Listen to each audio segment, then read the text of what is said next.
Hello friends, मेरे डेजर classes में आप लोग को बहुत बहुत फिर से नए सेशन में स्वागत करता हूं। तो चलिए हम हिस्ट्री के मोस्ट इम्पोर्टेंट क्वेश्चन स्टार्ट करते हैं, जो आपके अक्सर यहां से एग्जाम में जो क्वेश्चन पूछे जाते हैं। सारे क्वेश्चन आपके लूसेंट से तैयार किया गया है।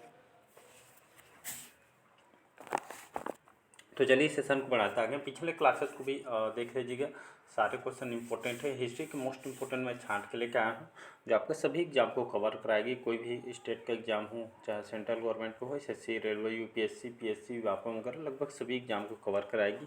तो स्टार्ट करते हैं सेशन को। तो पहला क्वेश्चन देखते हैं। चंद्रगुप्त मौर्य, याद रखिए चंद्रगुप्त मौर्य, इनके बारे में पढ़े भी होंगे। तो चंद्रगुप्त मौर्य के साथ जो ग्रीको जो रोमन साहित्य का जो सेंड्रोकोटस की पहचान किसने की थी? तो आपके जो एक साहित्य है जो ग्रीक रोमन भाषा में इसको लिया गया था, जिसका नाम है सेंड्रोकोटस, इसके जो पहचान किसने की थी?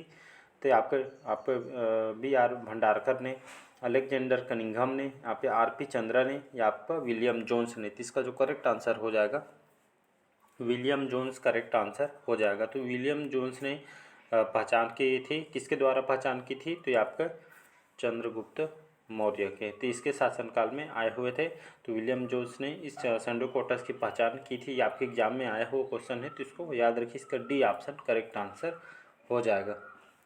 अगला क्वेश्चन देखते हैं। नंद वंश के संस्थापक कौन है? ये भी बहुत बार एग्जाम में रिपीट हुआ है। तो नंद वंश के संस्थापक कौन है? तो महापद्मनंद, शिशुनाग, घनानंद या नंदीवर्धन। इसका जो करेक्ट आंसर हो जाएगा आपका नंद वंश के संस्थापक आपके महापद्मनंद है, याद रखिएगा।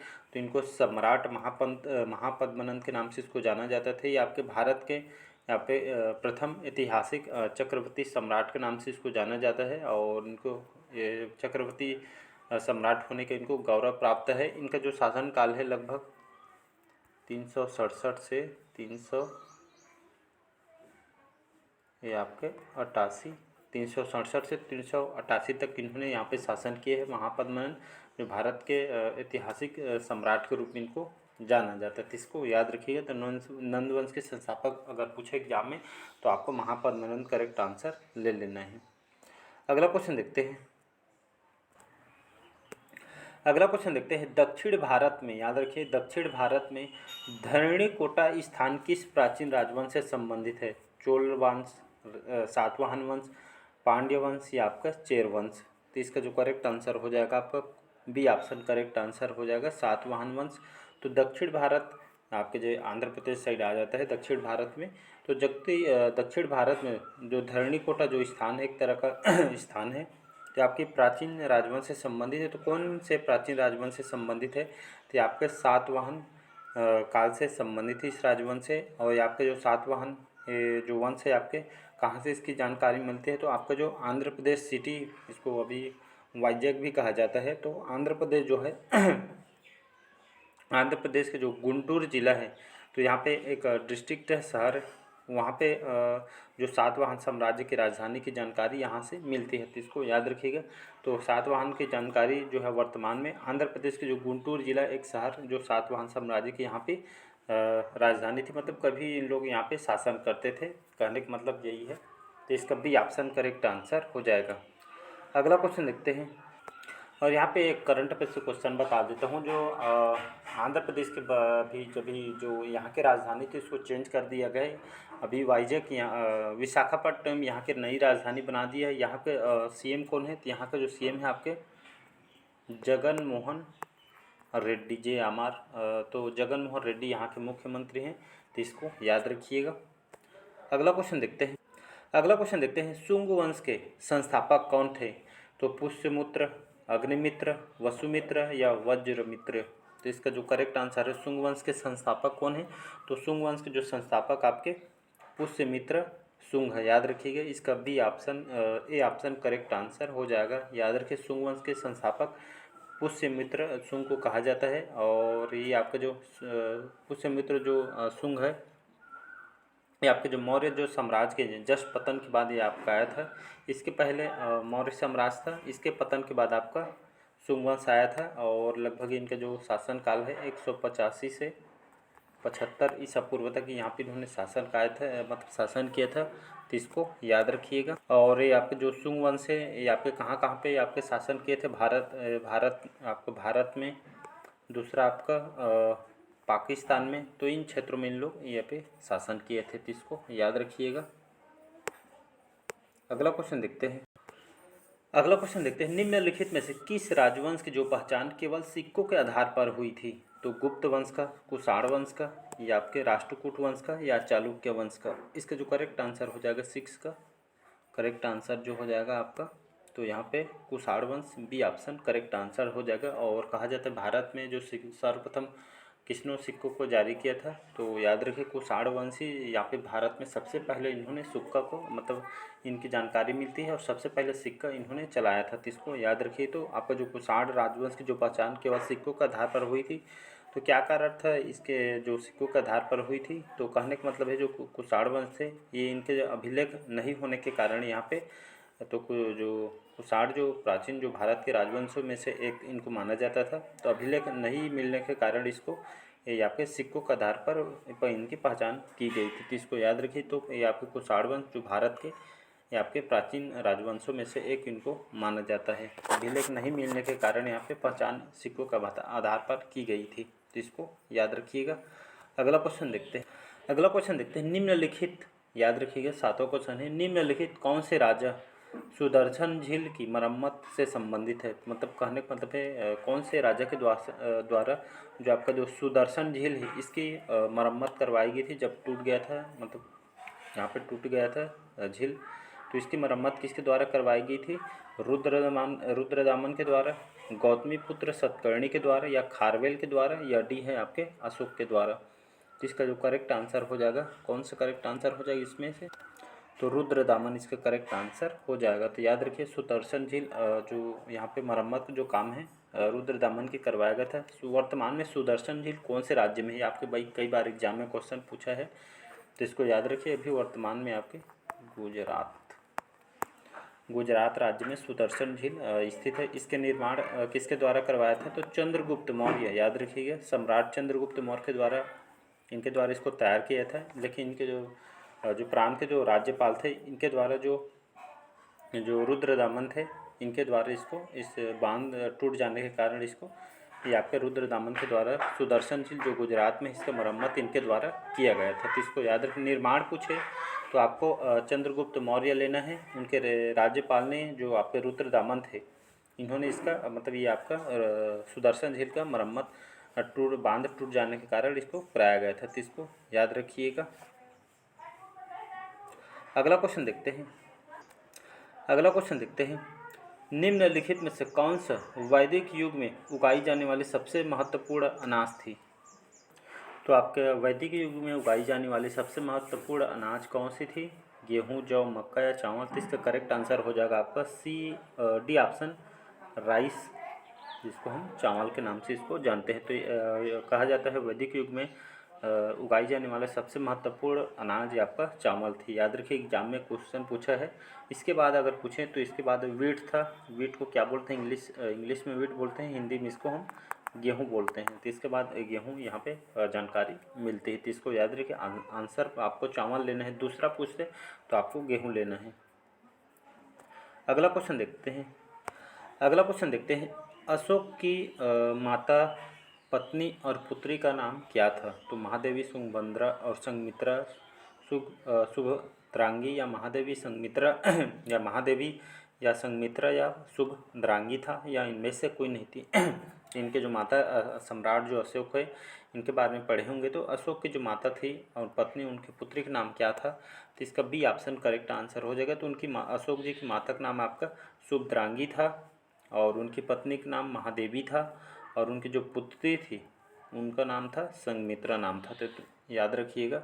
इन्होंने बौद्ध धर्म के प्रचार प्रसार के लिए इनके बेटे संघमित्रा वगैरह को इन्होंने श्रीलंका भेजे थे। एग्जाम में क्वेश्चन पूछा था, तो इसको याद रखिए कहाँ भेजा था? तो इन लोगों को श्रीलंका भेजा गया था आपके बौद्ध धर्म के प्रचार प्रसार के लिए। अगला क्वेश्चन देखते हैं, हिंदू दर्शन की, याद रखिए हिंदू दर्शन की निम्नलिखित में से किस प्रणाली पर शंकराचार्य ने 9वीं शताब्दी ईस्वी की टिप्पणी लिखी थी? किसके ऊपर कमेंट्स या टिप्पणी लिखी थी? सांख्य दर्शन, वैशेषिक, योग या उत्तर मीमांसा? तो इसका जो करेक्ट आंसर हो जाएगा आपका डी ऑप्शन करेक्ट आंसर हो जाएगा उत्तर मीमांसा। तो याद रखिए। तो हिंदू दर्शन के अनुसार जो शंकराचार्य 9वीं शताब्दी में आपके उत्तर मीमांसा पे इन्होंने टिप्पणी लिखी गई थी, इसको याद रखिएगा। अगला क्वेश्चन देखते हैं। यहाँ पे निम्नलिखित में से कौन सा वेद या वेदों के अंतिम उद्देश्य को प्रकट करता है? तो आरण्यक को, उपनिषद को, वेदांत को, या आपके डी है वेदांग को। तो इसका करेक्ट आंसर हो जाएगा डी ऑप्शन वेदांग। याद रखिए वेदांग का अर्थ क्या होता है? वेदांग का जो शब्द का जो अर्थ है आपका वेदों का अंत, इसका मतलब है। तो बोला गया है तो वेदों का अंतिम उद्देश्य को प्रकट आपको कौन करता है? तो वेदांग ये आपका करता है, जिसका मतलब या इसका अर्थ होता है आपका वेदों का अंत इसमें प्रकट करता है। तो इसका डी ऑप्शन करेक्ट आंसर हो जाएगा। अगला क्वेश्चन देखते हैं। निम्नलिखित में से किसमें महान बाण का उल्लेख मिलता है? तो कहा जाता है महान बाण का जो उल्लेख है किसमें मिलता है? तो शतपथ ब्राह्मण में, आत्रेय ब्राह्मण में, मांडुक्य उपनिषद में, या मैत्रायणी में। तो इसका जो करेक्ट आंसर हो जाएगा शतपथ ब्राह्मण करेक्ट आंसर हो जाएगा। तो इसमें आपके महान बाण के उल्लेख मिलता है। अगला क्वेश्चन है अक्सर यहाँ से आपका जैन धर्म, बौद्ध धर्म से अक्सर क्वेश्चन पूछा जाता है। तो बुद्ध ने किस आयु में परिनिर्वाण प्राप्त किया गया था? तो कौन से आयु में थे जिन्होंने परिनिर्वाण प्राप्त किए? तो 70, 75, 80 या 85। इसका जो करेक्ट आंसर हो जाएगा डी ऑप्शन, डी नहीं, ये आपका सी ऑप्शन है। 80 साल के एज में इन्होंने आयु में परिनिर्वाण प्राप्त की थी। इसको याद रखिएगा। और इनके बारे में बहुत सारे क्वेश्चन पूछे जो इम्पोर्टेंट उसको मैं यहाँ पे बता देता हूँ। जो गौतम बुद्ध थे, गौतम बुद्ध, इनका जन्म 563, तो 563 में लुम्बिनी, जो अभी वर्तमान में नेपाल के अंतर्गत आता है, तो लुम्बिनी नेपाल में 563 ईसा पूर्व में ये आपके जो बुद्ध जी का, इनका गौतम बुद्ध इनको बोला जाता है। तो गौतम बुद्ध जी इनका यहाँ पे जन्म हुआ था लुम्बिनी नेपाल में 563। डेट को याद रखिएगा, एक बार रिवाइज कर लीजिए। और 483 ईसा पूर्व, तो 483 ईसा पूर्व में इनका मृत्यु हुआ था आपके 80 साल के एज में। कहाँ पे हुआ था? तो भारत के आपके कुशीनगर, तो भारत के कुशीनगर में 80 साल के एज में 483 ईसा पूर्व में इनका मतलब इनकी मृत्यु हुई थी। तो इसको याद रखिएगा। और इनकी पत्नी का नाम क्या था? तो पत्नी का नाम थे आपको वाई लिख देता हूँ, यशोधरा। इनके पत्नी का नाम था यशोधरा। इनके पुत्र का क्या नाम था? इनके पुत्र का नाम भी पूछा गया एग्जाम में। इनके पुत्र का नाम था राहुल। इनके पिताजी का क्या नाम था? फादर। इनके फादर या पिताजी का नाम शुद्धोधन था, याद रखिएगा। और इनकी माता का नाम था मदर एम।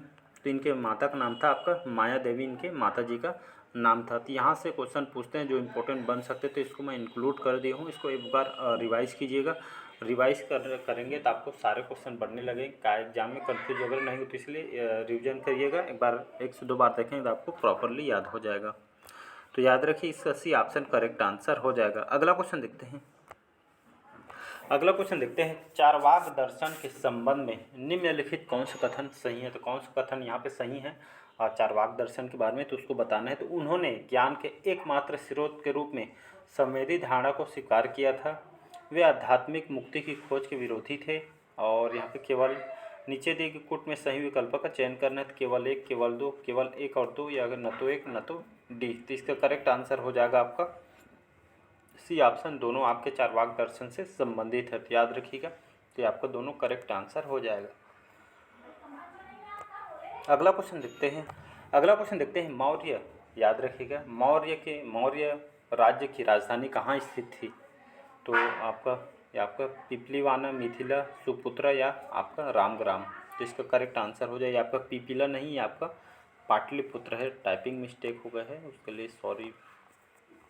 पाटलिपुत्र याद रखिएगा। तो मौर्य राज्य की राजधानी कहाँ थी?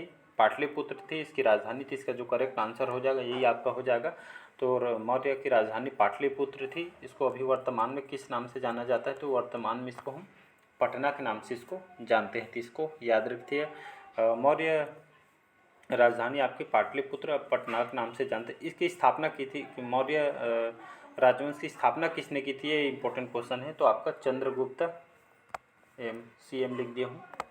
तो चंद्रगुप्त मौर्य ने लगभग 322 ईसा पूर्व 322 ईसा पूर्व में इन्होंने स्थापना की थी मौर्य साम्राज्य की। तो इसको याद रखिएगा। राजधानी पूछे तो पाटलिपुत्र, अभी उसको पटना के नाम से जाना जाता है। किसने इसकी स्थापना की थी? तो याद रखिए चंद्रगुप्त मौर्य ने 322 ईसा पूर्व में इस जो साम्राज्य की स्थापना इनके द्वारा की गई थी। अगला क्वेश्चन देखते हैं। अगला क्वेश्चन है गांधार महाजनपद की राजधानी कहाँ स्थित थी? विराटनगर, तक्षशिला, पोटाली या आपका उज्जैन। तो इसका जो करेक्ट आंसर हो जाए तो गांधार जो जहाँ महाजनपद की जो राजधानी कहाँ स्थित थी तो तक्षशिला। याद रखिएगा, कई बार एग्जाम मैचिंग के लिए भी पूछ देता है। तो यहाँ पे गांधार महाजनपद की राजधानी आपके तक्षशिला थी। तक्षशिला का और आपके गांधार की राजधानी तक्षशिला के नाम से जाना जाता है। और तक्षशिला का और किस नाम से प्रसिद्ध है?